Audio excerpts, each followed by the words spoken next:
ആ തീരുമാനത്തിനൊപ്പം സന്തോഷത്തോടെ നിൽക്കുക. കൃത്യമായി പാർട്ടിയല്ലേ, നമ്മളൊരു പാർട്ടിയല്ലേ, പാർട്ടിന്റെ അകത്ത് പാർട്ടിയുടെ ഹൈക്കമാൻഡ് ഒരു തീരുമാനം എടുത്താൽ അത് അംഗീകരിക്കുന്നില്ലെങ്കിൽ ആ പാർട്ടിക്കകത്ത് നിൽക്കാൻ നമുക്ക് യോഗ്യതയുണ്ടോ? അങ്ങ് കൊടുത്ത ഒരു അങ്ങ് KCയുടെ പേര് നിർദ്ദേശിച്ചിരുന്നു ഒരിക്കൽ പറയുകയുണ്ടായി. അതിന് പകരം വീടി വരുന്നോണ്ട് യാതൊരു തരത്തിലുള്ള എല്ലാവരും എല്ലാവരും ഒരുപോലെയല്ലേ? ഇവർ രണ്ടുപേരും നമ്മളെ കോൺഗ്രസിനെ സംബന്ധിച്ചിടത്തോളം രണ്ട് തൂണുകളല്ലേ? നമുക്കെന്താ അതിനകത്ത് കുറവ്? ഈ രമേശ് ചെന്നിത്തല പ്രധാനപ്പെട്ട ഒരു മുഖമായിരുന്നല്ലോ. രമേശ് ചെന്നിത്തല പരിഗണിക്കാത്തതിൽ പരിഭവിച്ചുകൊണ്ട് പാർലമെന്ററി പാർട്ടി യോഗത്തിൽ, നിയമസഭാ കക്ഷി യോഗത്തിൽ പങ്കെടുക്കുന്നില്ല എന്നറിയിച്ചിരിക്കുകയാണ്.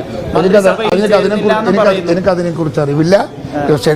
രമേശ് ചെന്നിത്തല മാറി നിൽക്കും എന്നുള്ള വിശ്വാസം എനിക്കില്ല. അദ്ദേഹത്തിന്റെ രാഷ്ട്രീയ പാരമ്പര്യം ഇന്ത്യൻ നാഷണൽ കോൺഗ്രസിന് ഒരുപാട് നമ്മൾ ഉപയോഗപ്പെടുത്തിയതാണ്. അത് നാളെയും നമുക്ക് ലഭിക്കണമെന്നാണ് ഞങ്ങളെയൊക്കെ ആഗ്രഹം. നമ്മളൊക്കെ ഉണ്ടല്ലോ കോൺഗ്രസിനകത്ത്, നമ്മളൊക്കെ ഇല്ലേ? നമ്മളെ എന്തെങ്കിലും ബഹളാക്കിയോ? ഒന്നും ആക്കിയില്ലല്ലോ. അപ്പം ഞങ്ങൾക്കും കോൺഗ്രസിനകത്ത് പ്രവർത്തിക്കണം. ആ പ്രവർത്തനത്തിനുള്ള സ്വാതന്ത്ര്യം നമുക്ക് കിട്ടും. അത് കിട്ടിയാൽ നമ്മളത് ഉപയോഗിക്കും. ഈ അങ്ങ് ഒരുപാട് അനുഭവ പരിചയമുള്ള ഒരു നേതാവാണ് അങ്ങ് കെ സുധാകരൻ.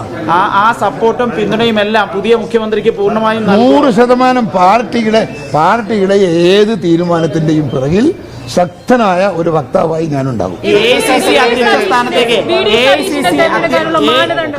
AICC അധ്യക്ഷ സ്ഥാനത്തേക്ക് KC വേണുഗോപാൽ വന്നേക്കും എന്നൊക്കെ പറയുന്നുണ്ട് ഒരു പരിഗണന എന്ന നിലയിൽ. അതൊക്കെ വന്നാൽ നല്ലതായിരിക്കുമോ? എനിക്ക് അതിനെ കുറിച്ചിട്ട് ഞാൻ അറിഞ്ഞിട്ടില്ല. പക്ഷേ യോജിച്ചുകൊണ്ടുള്ള ഏത് തീരുമാനവും പാർട്ടിക്ക് നല്ലതാണ്.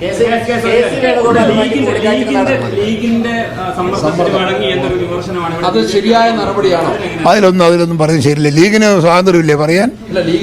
പിന്നെന്താ അത് പറഞ്ഞാൽ എന്താ കുഴപ്പം? ഒരു സമ്മർദ്ദം ഉണ്ടാക്കിയിട്ടില്ല. എന്താ സമ്മർദ്ദം ഉണ്ടാക്കിയത്?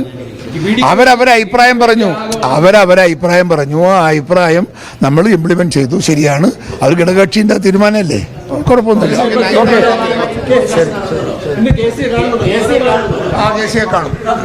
ഇപ്പൊ കാണും.